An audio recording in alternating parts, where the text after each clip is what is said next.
Bonsoir chers magiciens, et bienvenue dans cette nouvelle vidéo consacrée au prisonnier Amougou Bellinga. Jean-Pierre Amougou Bellinga refuse de dormir sur son petit lit en prison. Restez avec moi jusqu'à la fin de cette vidéo. Mais avant de commencer, abonne-toi à la chaîne et active la cloche de notification, clique sur l'option toute pour une communauté magique et encore plus grande. On commence. Il est suivi dans cette lancée par Maxime Eko, le patron de la DGRE. C'est un fait, depuis samedi dernier, Amougou Bellinga est en détention à la prison principale de Yaoundé-Kondangui. Ceci dans le cadre de l'affaire sur l'assassinat de Martinez Zogo. Est aussi détenu dans cette prison, Maxime Eko, le patron de la DGRE toujours, dans le cadre de cette même affaire. L'on apprend de sources bien informées que l'homme d'affaires et Eko ont refusé de dormir dans les lits normaux de la prison.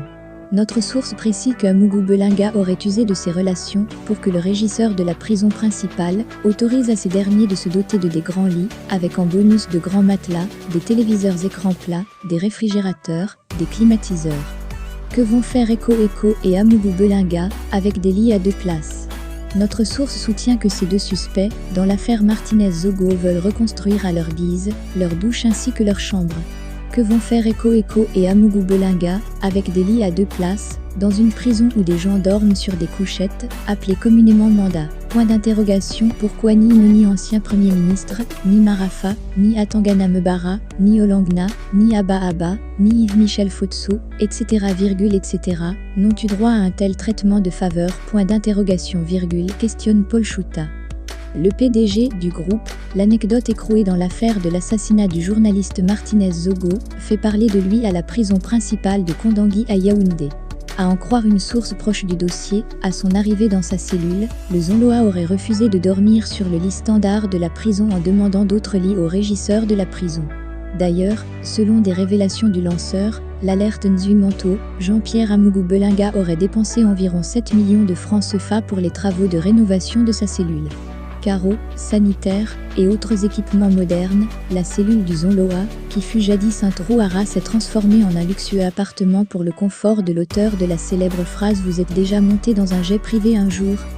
Le principal bénéficiaire des lignes 94,65 et 53 selon des dires n'a pas manqué d'exprimer son humanisme en offrant un véhicule à M. Ipunim Body Max Stéphane, régisseur de la prison principale de Kondangui et fils spirituel de Laurent Esso, le ministre de la Justice autrefois amant à sa mère, ancienne commissaire de police de la justice aujourd'hui faisant valoir ses droits à la retraite. Terminer le travail. Pour le petit Congossa, c'est aux allures de réunion familiale que le Zonloa des Zonloa a reçu en audience sa nièce Nomo, gardienne principale de prison à la prison principale, pour évoquer l'atmosphère et le quotidien carcéral, afin d'échapper au dépaysement. Une évasion de prison du Zonloa n'est pas AEXCLURE. Rappelons qu'après avoir passé 25 jours en détention au service central de recherche judiciaire, dans le cadre des enquêtes sur l'assassinat du journaliste Martinez Zogo, le président du groupe, l'anecdote M. Jean-Pierre Amougou Bellinga, a été placé sous mandat de dépôt, ce 04 mars 2023, à la prison principale de Kondangui. Ceci est intervenu après son passage devant le juge d'instruction, au tribunal militaire. Il y est placé pour complicité de torture par aide. Avec quelques organes de presse, son journal L'Anecdote est au cœur d'un scandale d'État, avec la publication d'une liste de 50 autres personnalités de l'État supposées homosexuelles. Il est reconnu coupable et condamné.